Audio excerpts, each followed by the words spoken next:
והעולמות.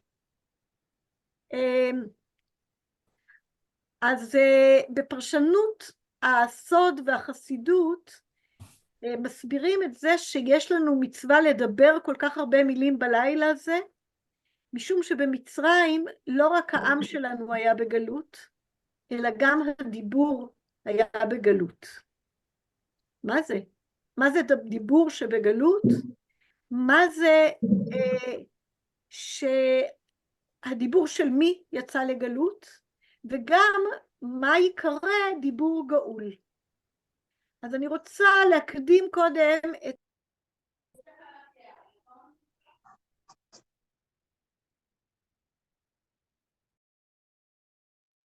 את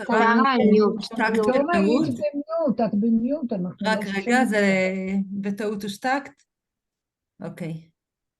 לא יודעת מאיפה, מה שהתחלתי זה הצהרת כוונות, לנסות להסביר מה זה אומר הדיבור בגלות, הדיבור של מי יצא לגלות, מתי הדיבור נחשב גאול, ואני רוצה להתחיל בהקדמה קצרה שהיא ההצעה שלי לליל הסדר של השנה, שהיא מורחבת יותר בחוברת, במאמר שלי שבחוברת, השטחה, ואחר כך אני רוצה קצת לפתוח את המושג של גלות הדיבור דרך לימוד מקורות, ובסוף אני אחזור להצעות של ליל הסדר השנה, אני מקווה שזה יקבל קצת יותר תובנות.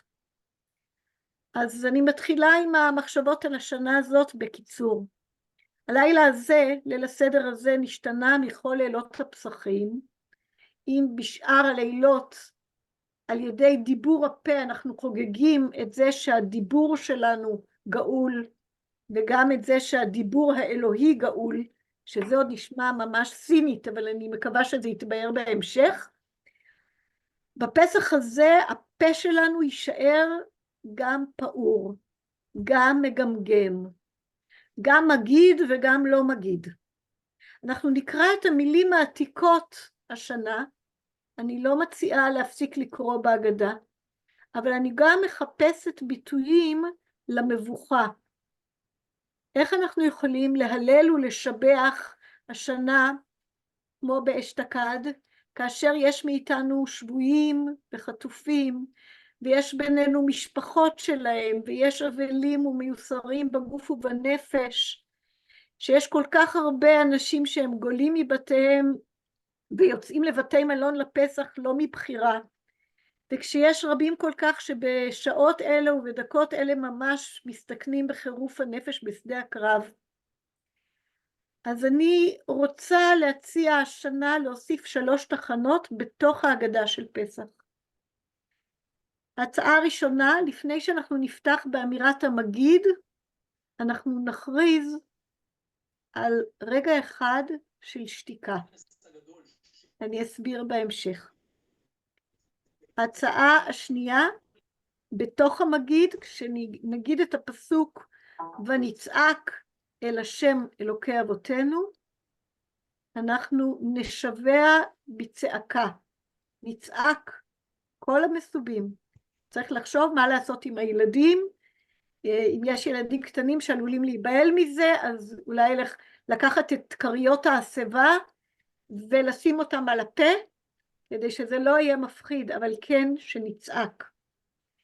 וההצעה השלישית היא לפני שנתחיל בהלל, אני רוצה להציע לשיר ניגון אחד ללא מילים. אסביר את כל זה לקראת סוף המפגש. ועכשיו אני רוצה להעמיק בנושא גלות הדיבור, אולי זה ייתן איזשהו פשר. אז המושג הזה, גלות הדיבור, מוכר לנו מספר הזוהר, וכמו שאמרתי, הזוהר מדבר על כך שבמצרים הדיבור היה בגלות. עוד לא ברור של מי, אבל כדי להבין את המושג הזה, אני צריכה לקרוא איתכם, ורבנית שלומית בבקשה תציגי את מקור ב', מקור אחר בזוהר, שלא מדבר על גלות הדיבור, אבל כן נותן לנו סכמה של תהליך ההתבטאות האנושי. תודה. רגע, הלאה, מקור ב'. הנה, זה עוד רגע אתם תקבלו ב', זה נטען. יופי.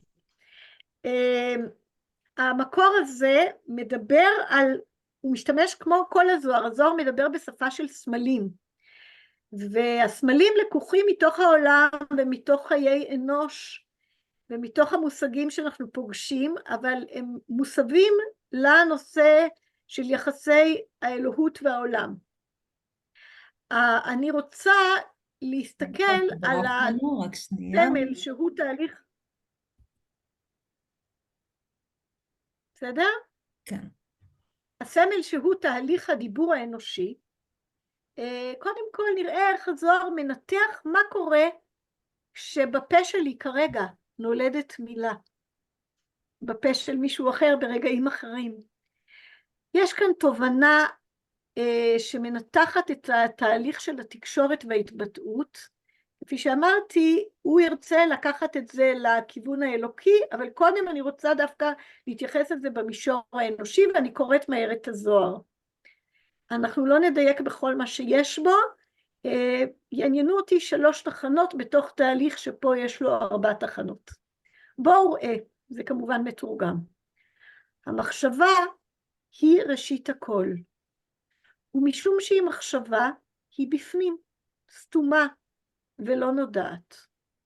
המקור של כל דיבור הוא במחשבה סתומה, סתומה היא אפילו, היא כמובן לא ידועה לזולת, אבל אפילו לעצמי לא לגמרי בהירה. היא סתומה. כשנתפשטה מחשבה זו יותר, באה למקום שרוח שורה. רוח זו נתפשטה והוציאה קול. אני חושבת שבתיאור הפיזיולוגי, אם נרצה, המחשבה עוברת אל הריאות, כדי שיהיה דיבור, כדי שיהיה קול, צריך איזה משב של רוח, תנועה של אוויר מן הריאות. זה ברמה החיצונית, הגופנית. הכל נולד ממחשבה, אבל אז יש תנועה של אוויר, במערכת שהיא פחות גופנית ויותר אולי רגשית או אינטלקטואלית. אני רוצה לראות בשלב הזה של האוויר בחירה, במחשבה אחת מתוך רצף ושטף המחשבות שעוברות לי כל הזמן בראש, אני מחליטה שמחשבה אחת ראויה לדיבור. ואז אני בוחרת בה או רוצה בה. כלומר, את תנועת האוויר הזאת, אני רואה אותה כסמל לרצון שבא מן החזה, כן? אני רוצה עכשיו להשתהות ולהבין את אותה מחשבה סתומה. זה עדיין בתוכי. עדיין אתם לא שומעים כלום. זה תהליך פנימי. אבל כשהאוויר הזה מגיע אל הגרון שלי, בגרון הוא פוגש במה שבטעות קוראים מיתרי הקול, אבל זה שפתות הקול, ושפתיים שהן מפיקות את הצלילים. כל זה, אני ממשיכה לקרוא, רוח זו נתפשטה והוציאה קול, כל זה הוא כלל כל שאר הכוחות. מה זה אומר? עוד רגע נבין, וכל זה מנהיג את הדיבור, ונותן מילה כתיקונה. המילה היא כבר בדיבור, שזה מתרחש כבר בפה, בין הלשון והחך והלוע והשפתיים, אבל הקול היה עוד פנימי יותר, בשפתיים הפנימיות האלה, והקול נשלח כדי להנהיג את הדיבור, והוא כלל, לעומת הדיבור שהוא מאוד מפורט וחתוך, יש בו המון המון דיוקים, וכל זה מנהיג את הדיבור ונותן מילה כתיקונה, משום שהכל נשלח ממקום הרוח, הוא בא להנהיג את המילה, להוציא דברים נכונים. ואם תתבונן במדרגות, עד עכשיו גם התבוננו במדרגות, אבל עד עכשיו הזוהר תיאר את זה כתהליך ליניארי, מחשבה, רצון או בינת הלב או משהו שמפתח את זה ובוחר בזה, קול ובסוף דיבור. אבל הזוהר עכשיו אומר משהו שהולך לבלגן את כל המערכת, ואם תתבונן במדרגות, שהוא מחשבה, זה בעצם תמצא שהוא מחשבה, הוא בינה, הוא קול והוא דיבור והכל אחד. בלגן, לא בלגן אלא אחדות. הזוהר, מי שקצת קרא זוהר לא מתפלא שפתאום הכל אחד. אחרי שעשינו את האנליזה, ישנה אחדות של המערכת כולה. אני רוצה בתהליך שלנו להתבונן בשתי התחנות של ההחצנה. אחרי המחשבה התחילה ההחצנה כשהגענו לקול ואחר כך לדיבור. כשאני רק נמצאת בשלב של הקול, אלו קולות אני יכולה להשמיע: בכי, זעקה, ניגון ללא מילים, המיה, הנחה, שאגה, כל מיני קולות. אני לא צריכה להיות בן אדם בשביל להשמיע קולות. הקול הוא עדיין כללי, כמו שאמר הזוהר, כי הוא עדיין קרוב אל האחדות המחשבתית, הסתומה, שיצרה את כל המערכת הזאת. אבל הוא יתפרט וילך למקום יותר ויותר חתוך ומרובה פרטים כשהוא יגיע אל השפה. כשהוא יגיע אל הפה, זה לא רק בפה, אלא כמובן יש החיכוך התודעתי של הקול הכללי והגולמי בשפה האנושית. והשפה תעזור לנו לקחת את אותה מחשבה סתומה ולחתוך אותה להברות, ליצורים ולתנועות, וכך לצאת אל אוזני הזולת, כדי שהזולת יבין יותר. כשאני נמצאת ברמה של הקול, קשה יותר לחזב, לשקר. יש שם משהו יותר אותנטי, יותר קרוב אל המקור. כשאני יוצאת אל המקום של השפה, לצערנו, שם יכולים להיות כבר ביטויים שהם מן השפה ולחוץ, שאינם אחוזים במחשבה או באמונה הפנימית שלי. אני מקווה שהדברים האלה לא מדי מופשטים, אבל אני רוצה להסביר עכשיו מה זה גלות הדיבור. אם יש איזושהי שאלת הבהרה ברגע זה, אז דחופה אני אשמע, אבל אם לא, אני רוצה לעבור אל גלות הדיבור. יש? אוקיי. אז גלות הדיבור היא כאשר יש נתק במערכת, והמערכת היא לא אחת. לא כמו שהזוהר אמר, שהכל אחד, קולח וזורם, אלא בעיקר כאשר הקול והדיבור אינם קשורים זה בזה. זה יכול לקבל שתי צורות. צורה אחת, יש דיבור. הדיבור, כמו שתיארתי קודם, הוא מן השפה ולחוץ, הוא לא אחוז בפנים, בקול, ברוח, במחשבה. כאשר הדיבור אינו נאמן למקורו, שבמחשבה שהולידה אותו, באמונות של מי שמדבר, כל הדיבור הזה הוא או סתם למלא חלל כי נבוכים, אבל במקרים קצת יותר גרועים זה יכול להיות פרסומת או תעמולה, וזה יכול להיות גם שקר, וזה יכול להיות הולכת שולל, שהמחשבה של מי שמדבר דיבור כזה שהוא מנותק מהמערכת, היא מחשבה מניפולטיבית. אני לא שומרת אמונים לאמת הפנימית, אלא אני חושבת איך להשפיע על הזולת. זאת גלות הדיבור מסוג אחד. דיבור שאינו מחובר לתנועה הפנימית. לחלופין, גלות הדיבור יכולה להיות שישנה מחשבה, אני אחר כך בחרתי במחשבה ופיתחתי אותה, ואני מבטאת אותה בקול, ומשהו נתקע בין הקול לבין הדיבור, ואינני מסוגלת לבטא אותה במילים. מכירים את המצב הזה? מתי זה קורה לנו? לפעמים אם אנחנו לא יודעים את השפה, אבל אני לא מדברת על בעיה טכנית. הרבה פעמים כאשר אני יודעת מה אני רוצה להגיד, אבל אני מדברת בחברה שאני לא מרגישה בה בטוח, שנסיבות השיח לא מספיק מגוננות עליי, שאני לא רואה פנים עם קשב אמפתי, אז אני מתחילה לגמגם ואני כבר לא יודעת איך להגיד את מה שאני רוצה להגיד. גם זאת גלות הדיבור. ולפעמים יש קשר בין שני הסוגים האלה של גלויות הדיבור. בחברה שאין בה את התנאים הנוחים האלה, שהקול שלי יוביל אל הביטוי בשפה, בדיבור, בפה, גם כן זאת חברה שבה פרה ורבה הדיבור החיצוני שאינו נאמן לפנים.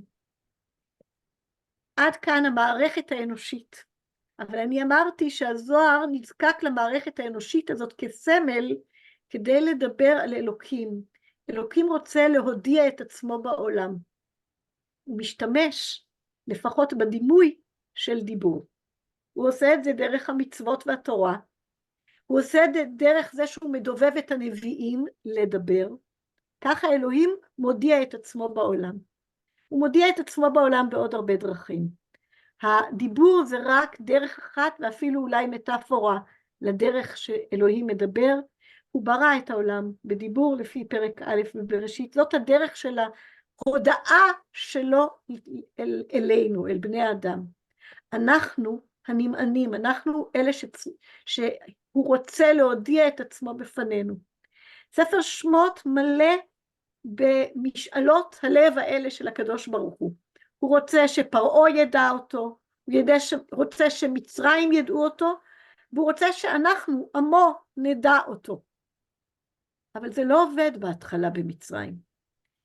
ישנם כל מיני עורלות וכובד שחוסמים את התקשורת, שאלוקים לא מגיע לידי הודעת עצמו בתודעותיהם של בני האדם.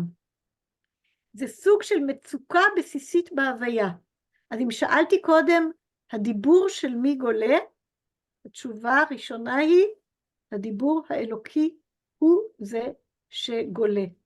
יש עולם שכולו כנראה נברא על ידי הקדוש ברוך הוא, אבל זה המון המון פרטים מפורדים, שאנחנו תופסים אותם בתור מצבור שרירותי של דברים, ואנחנו לא מבינים איך כל זה קשור אליו. איך כל זה קשור לאיזה אחדות, להשם אחד. זאת אפשרות אחת של גלות הדיבור האלוקי. רואים עולם ולא רואים את אלוקים שמאחוריו. אפשרות אחרת זה שאנחנו חוסמים בתור הסביבה של הדיבור שלו בעורלת אוזננו, שאנחנו לא מאפשרים כביכול לא להיוודע. אנחנו לא רוצים לדעת אותו. ולכן הדיבור האלוהי גולה. עד כאן אפשרות א', הקדוש ברוך הוא, דיבורו בגלות במצרים, וזה אפשרות אחת שנמצאת בזוהר. אפשרות שנייה שהזוהר מדבר עליה במפורש, זה מישהו אחר שהדיבור שלו גולה, רוצים להציע מי? הדיבור של מי עוד נמצא בגלות במצרים.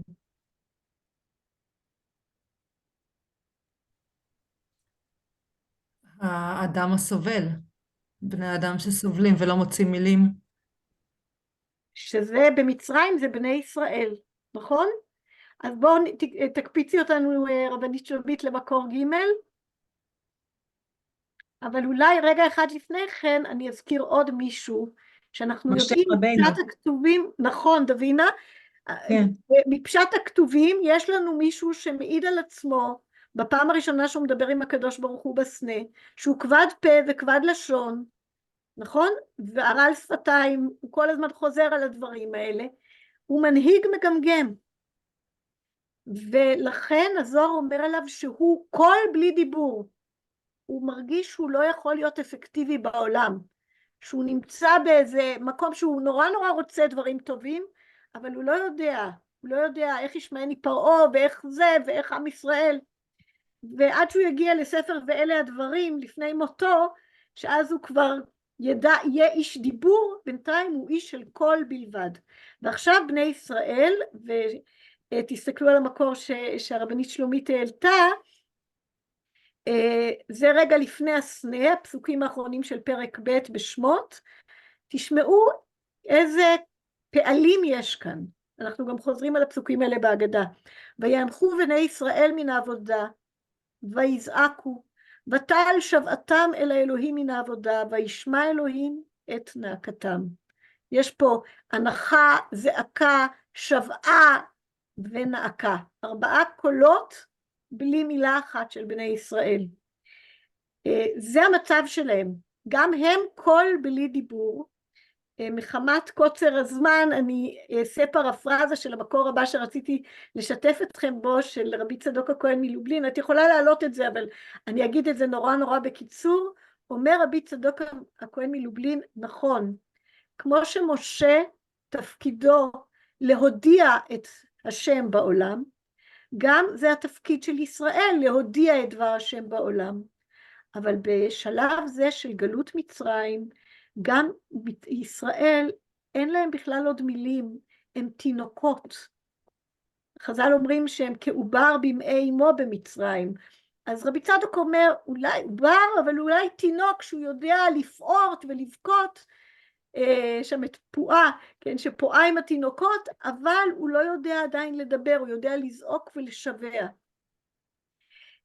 ומה זה סיפור יציאת מצרים? כשאנחנו מגיעים לליל הסדר, וכבר יש לנו אגדה עם המון המון מילים, כמו שאמרתי בהתחלה, התינוק הזה, שסוף סוף רכש את הלשון, ויכול לדבר, והוא חוגג, יש לו חגיגה מיוחדת, לאות יציאת השפה מגלותה.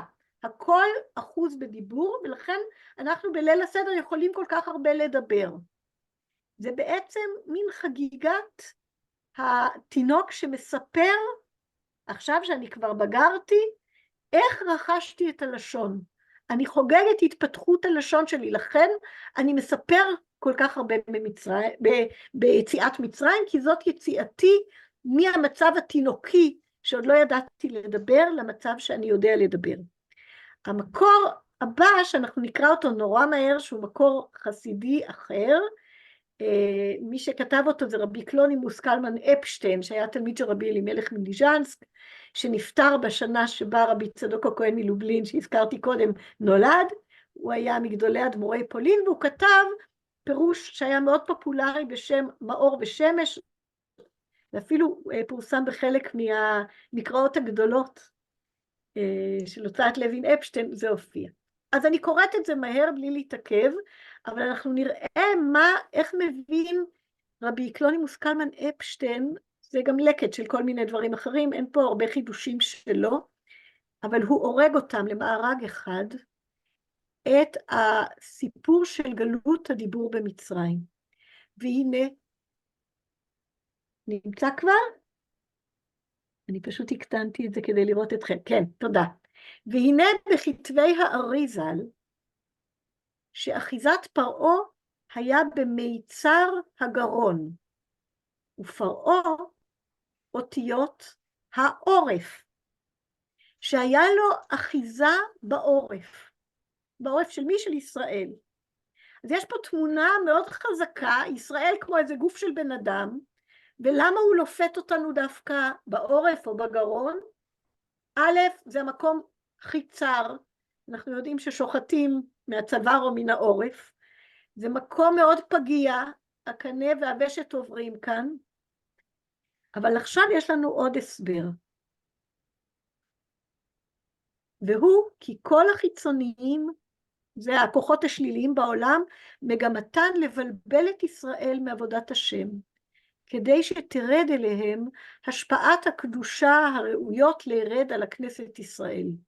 ופרעה הייתה מגמתו לעשוק, כלומר לגזול את הכל היוצא ממיצר הגרון, לבוא לבחינת דיבור, על ידי שיבלבלם בשקרים ודומיהן, כדי שישתעבדו תחת הסטרא אחרא, תחת השטן, הכוחות השליליים של העולם, על ידי שלא ידברו הדיבור בקדושה.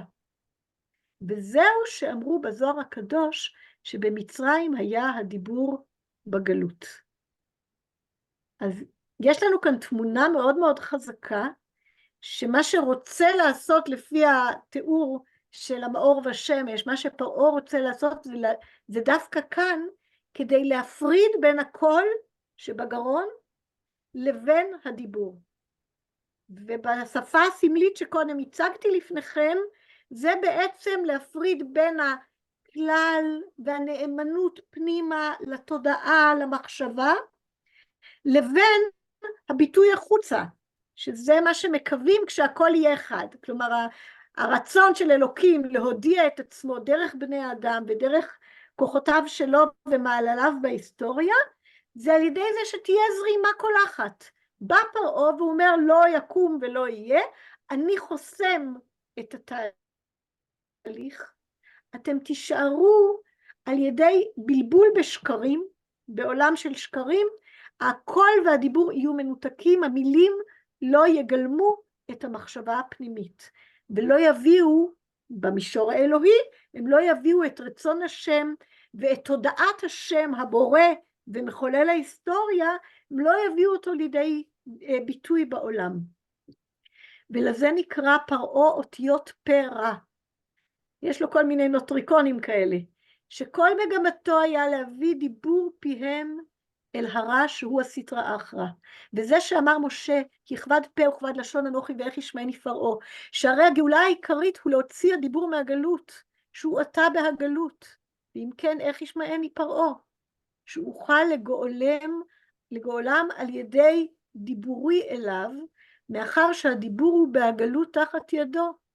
עכשיו פרעה שולט ברמה, אני לא אוכל להשתמש בדיבור הזה שאחוז בכל, בתודעה שהיא תודעה אלוהית במקורה, ולהודיע את השם בעולם. ולכן אנו קוראים לחג הזה פסח, לא חג המצות, שגם הוא שם מקראי, מפני שעיקר הגאולה היה על ידי השפעת המוחין עילאים, המחשבה, אל הפה. הזרימה של מה שאמרנו קודם, שהמחשבה זורמת אל הביטוי החיצוני. וזהו פסח, שזה נוטריקון של תלמידי הארי הקדוש, פסח, שנמשך על הפה השפעת המוחין. ומטעם זה סיפור יציאת מצרים נוהג לדורות, מפני שמתעורר העת שיצא אז הדיבור מהגלות, אז בגאולת מצרים, לדבר דיבורים באמת. ולזה בכל שנה ושנה בעת הזאת הסיפור מועיל לטהר דיבורו ולהוציאו מתחת הסטרא אחרא ולהביאו אל הקדושה, כמו שהיה אז בצאתם ממצרים שנגאל הדיבור. בהמשך הוא דורש שזה אפילו כולנו חכמים, כולנו נבונים וכולי, מצווה עלינו לספר ביציאת מצרים, לספר מלשון ספיר, שזה אבן נוצצת, כלומר להאיר את יציאת מצרים, ואת זה עושים על ידי הסיפור, הדיבור, כי הדיבור הוא עדות לכך שהדיבור שלנו גאול. עד כאן זו דרשה שבעיניי מאוד מאוד יפה. אנחנו באמת נמצאים באיזה רצון לחגוג את יכולת הדיבור שלנו, של העם שבגר, וגם להודיע את תהילת השם שגאל אותנו, להודיע את זה בעולם. לכן אנחנו גם לא מקיימים את מצוות הגדה על ידי סתם דקלום של הטקסט, אנחנו צריכים להאיר את המילים, להרחיב את התודעה, לכוון את דברנו לפי דעתו של הבן וכו'. אז זה הכיוון של מה שאנחנו רוצים שיקרה, אבל השנה הזאת, השתא הכא. לא כל כך ברור שהדיבור גאול, וזה לא ברור בכמה רמות. גם ברמה התיאולוגית, הדיבור של אלוהים, וגם הדיבור האנושי בינינו לבין חברנו, בין קבוצה לחברתה. אז אני רוצה לקחת דקות ספורות לפני שאני אביא את הדברים לחזרה אל ההצעות שלי, ואולי אקרא שיר.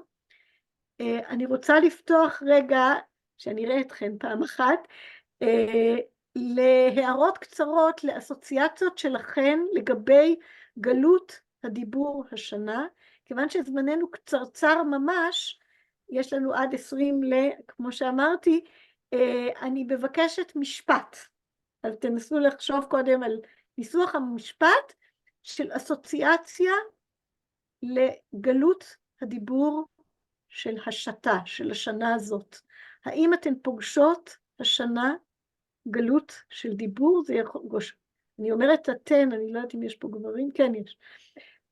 אבל משפט אחד שפגשתם גלות של דיבור, ושמה דיבור גאול.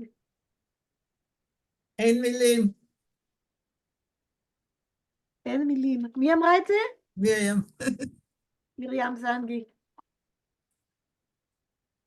יש תופעה כזאת שאומרים מה שלומכם, מה נשמע, ואז לא יודעים מה לענות. מתחילים זה לגמגם, ממש מתחילים באותו להגיד כיוון, כמו חנה. כולם. הרבנית חנה גם כן, כמו מרים, אין מילים, לא יודעים מה לענות על השאלות הכי בנאליות ופשוטות. היום העזתי להגיד למישהי זיפט, אבל זה מסובך, זה לא פשוט, היא נדהמה. עוד הלם שמביא להלם. נירה. הלם הלם שמביא להלם. הלם. תודה לך נירה. הלם שמביא להלם, ובהלם אין לנו מילים. עוד מילים, מחשבות, אולי אנקדוטה של משהו שפגשתן. אני פגשתי אנשים שאומרים, אולי יום אחד אני אספר על הדברים שראיתי, אבל אני לא יכול לדמיין עכשיו איך ואיפה זה יקרה. כלומר, הזיכרונות קיימים, והיכולת לספר עליהם לא קיימת. אז רבנית שלומית מביאה לנו ממש קול בלי דיבור. כלומר, יש שם דחף, האדם הזה עוצר בתוכו דברים איומים, אבל עוד לא קשרה השעה לבטא אותם במילים, עוד אין מי שישמע, עוד אני לא יודע איך להגיד את זה בצורה שלא תמוטט את הזולת, אני מגונן עליו, אני מגונן עליי, יש פה שאלות כאלה. עוד אני משהו? רוצה להגיד שאנחנו חוסמים גם את הסיפורים מהילדים. כל הסיפורים שהתפרסמו או שלא התפרסמו, מתפרסמים, אנחנו מנסים, ואני חושבת בצדק, שלא ישמעו אותם ילדים. נכון. גם לנו זה לא טוב, אבל במיוחד לילדים. וזה נכון. דווקא משמעותי, ההגדה לבנך, אז אנחנו נמצאים במצב שאנחנו צריכים דווקא לא להגיד להם. נכון, אז זה ממש ההפך והגדת לבנך, יש כאלה שמפחדים לספר את זה גם או להיחשף לזה לילד שבתוכם, כאילו, אבל בוודאי, אנחנו אנשים אחראים, אנחנו גם מסננים מאוד לגבי הילדים. עוד מישהי אחרונה, מישהו, אני רואה שיש פה גבי, אז יש פה גם גבר אחד. עוד מישהו? אני ממש הרגשתי שבשבוע של 7 לאוקטובר לא יכולתי לדבר, כאילו בפשטות לא יכולתי לדבר, לא מצאתי מילים, ואני מורה, ונאלצתי להיכנס לכיתה באיזשהו שלב, וזה היה ממש ממש קשה, ממש קשה, כאילו עיניים אליי שאני אגיד משהו, והרגשתי שאני לא יכולה, אין לי מה להגיד, וגם זה אולי יותר מדי מילים עכשיו מה שאמרתי, אבל גם לחפש מקורות, להביא מקורות שיכולים להגיד משהו. היה לי ממש ממש קשה. כאילו להביא איתי משהו לתוך הכיתה שאולי יביא נחמה, משהו, לא יודע, זה היה מאוד קשה. כן, אנחנו דיברנו קודם על הסינון מול הילדים, אבל מה אנחנו, ההורים, המורים, הסבתות, העיניים נשואות אלייך כמורה, ואת מחפשת, ואז את מחפשת בתורה, במקורות, וגם התורה קצת, אנחנו לא יודעים בכלל איך היא מדברת עם המציאות. יש פה עוד נתק מאוד היום, בעיקר למי שעוסקת בתורה ומחפשת בתושייה, ואנחנו באיזה מקום שהכל פעור. אני חושבת שהאלם בתוך ההקשר אלם כן, יש עוד מישהו שרוצה להגיד משפט אחרון? אני רוצה להגיד משהו, אבל זה יותר על איזושהי חוויה של פתיחה של האלם. אפשר להגיד? כן, כן. בערב כתיבה שהתכנסנו אליו בתחילת הפרויקט הזה, היה שם רגע כזה, שהתחלנו מנקודה של אלם, ופתאום נפתחה יכולת לדבר. ואם אני זוכרת נכון, זה היה סביב השאלה, האם אנחנו עוד דף בהגדה הישנה, או שאנחנו בסיפור חדש. ופתאום סביב השאלה הזאת הצלחנו למצוא מילים, וככה נכתבו שם שירים באותו רגע. וזה היה ככה מפתיע מבחינתי.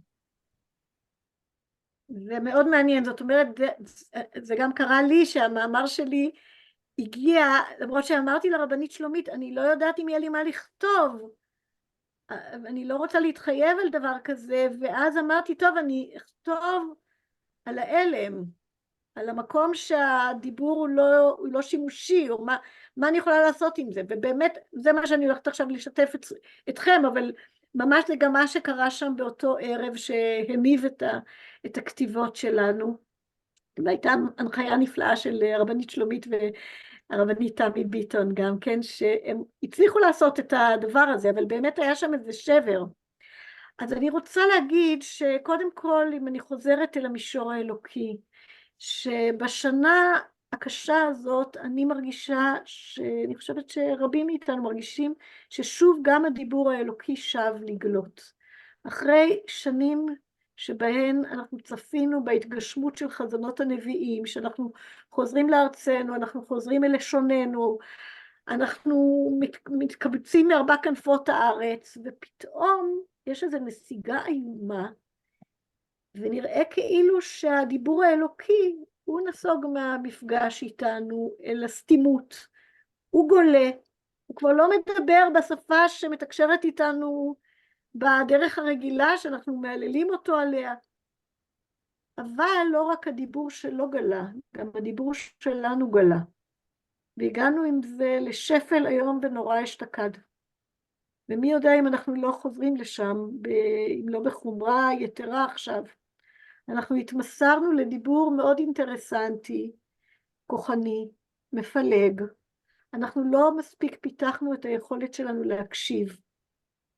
ולכן אני רוצה לחזור על ההצעות שלי לשנה הזאת, לליל הסדר. שבשעה הזאת, שהדיבור האלוקי גלה מעולמנו, מתודעתנו, וקשה לנו לראות את יד השם בתוך המציאות הקשה שמסביב. כשגם הדיבורים האנושיים שלנו, אני מניחה שאנשים, אלה שאני מכירה מתוך המשבצות כאן, השחורות והלא שחורות, הם באמת נשים שטורחות על הדיבור ועל ההקשבה. אבל אנחנו בפרויקט גדול מאוד, איך להקשיב, איך לפתח את הקשב.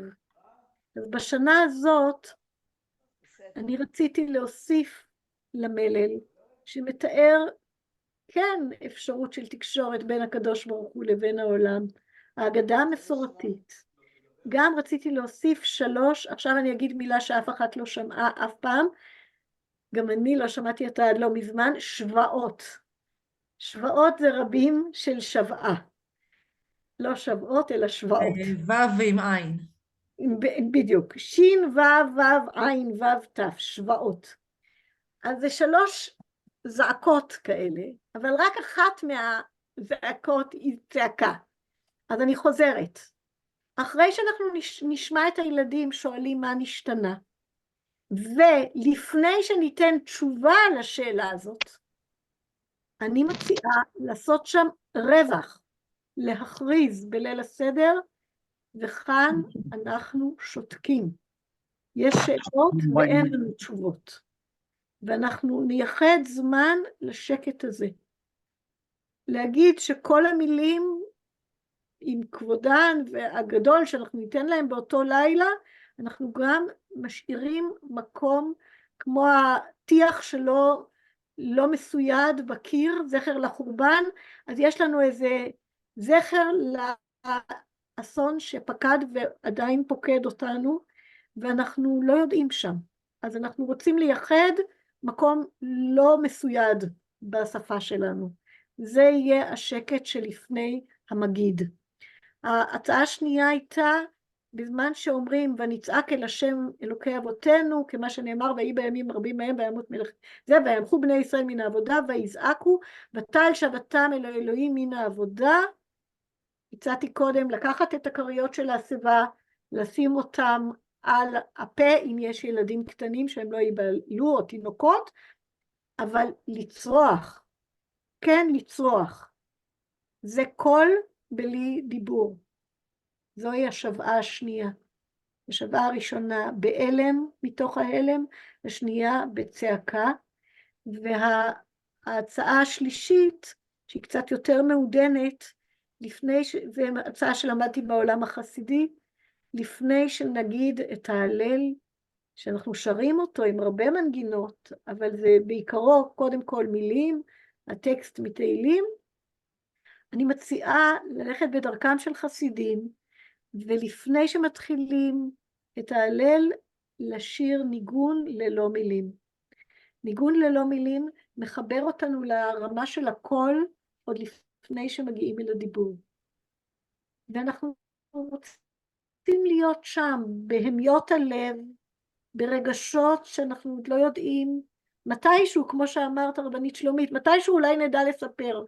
עכשיו אנחנו נמצאים במקום אחר, ואנחנו כן ביחד, ושירה היא מאחה ומחברת, אז אני מציעה לעשות את זה. ואם יורשה לי, יש עוד כמה דקות לסיים בקריאה של שיר, אפשר? לכבוד יהיה לנו. מה? אפשר? אמרתי שלכבוד יהיה לנו שתקריא לנו שיר. אוקיי, אז זה לא שיר שלי, זה שיר של משוררת אחרת, שהיא בת של ניצולי שואה, והשואה מאוד רווחת בהרבה מהשירים שלה, אבל בהחלט לא רק.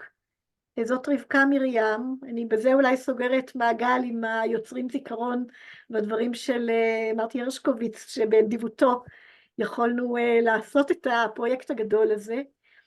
רבקה מרים היא ביתם של לייב רוחמן, שהיה סופר יידיש, סופר שואה, ואסתר רוחמן, והיא טבעה, היא משוררת שהיא יודעת נפלא להשתמש במילים כשהיא רוצה, ולהנחיל מילים ולהנחיל גם תורה. למדתי את התורה בבית מדרש אלול, אבל בשיר שלפנינו היא תנחיל את האלם.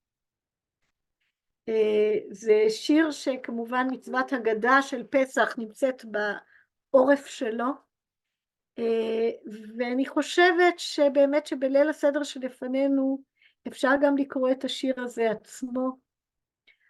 העניין של האלם הוא מאוד חשוב, כשהיא מזכירה כאן, אני עוד רגע אקרא, כשהיא מזכירה כאן בקעה, להושיב את הבן על מפתן הבקעה, אני חושבת שמדובר פה בבקעה של יחזקאל, בקעת העצמות היבשות.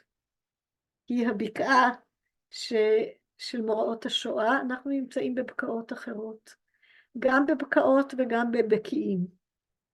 אני קוראת. והגדת. והגדת לבנך ביום ההוא. את יכולה להעלות את זה, רבנית שלומית?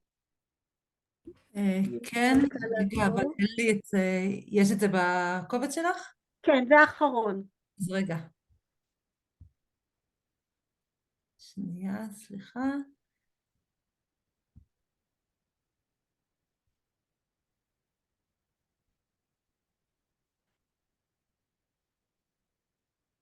כן, הנה. יופי, תודה. והגדת לבנך ביום ההוא את האלם. לא תעביר את ידך בליטוף על סברו. והושבת בנך ביום ההוא על מפתן הבקעה, אשר אליה איש לא יבוא. ולימדת בנך להוליד עוד ילד, ולימדת בנך עיניו לעצום, ולימדת בנך לחפון באגרוף. עוד לילה עובר ועוד יום, ולקחת בנך בידיך אלה, בהן אי פעם לפת עמו, ובכוח תלחץ מתוכן שתיקתך. אותה הוא ימסור לבנו.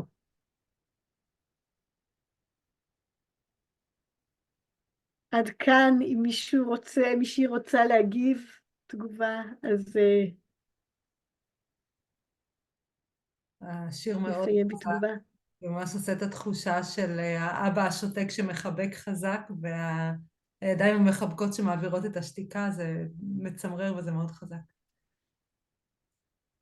כן. לפעמים באמת הגוף בא במקום השפה, נכון? הידיים הלופתות האלה, יש שם משהו קשה מאוד, אבל זה מה שצריך להעביר, וגם אנחנו עכשיו במקום שלהבדיל אלף אלפי הבדלות, עם כל האסוניות הנוראית שאנחנו חווינו, לא נשווה. יש כאן צבא ויש חיילים, אבל אנחנו לא יכולים גם שלא לקבל את העידודים הללו. תגובה אחרונה?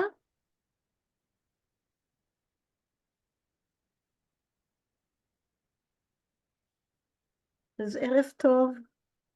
תודה לרבנית שלומית, שזה לא רק את הערב הזה שהיא מחזיקה, היא מחזיקה כל יום וכל לילה את בית הלל והמון פרויקטים.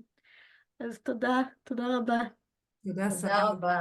תודה, ועל הכלי זה היה שבחוברת. נהדר. כדאי מאוד לקרוא את המאמר תודה בחוברת. רבה. כל טוב, להתראות. תודה רבה. טוב, שיהיה בשורות טובות. אמן.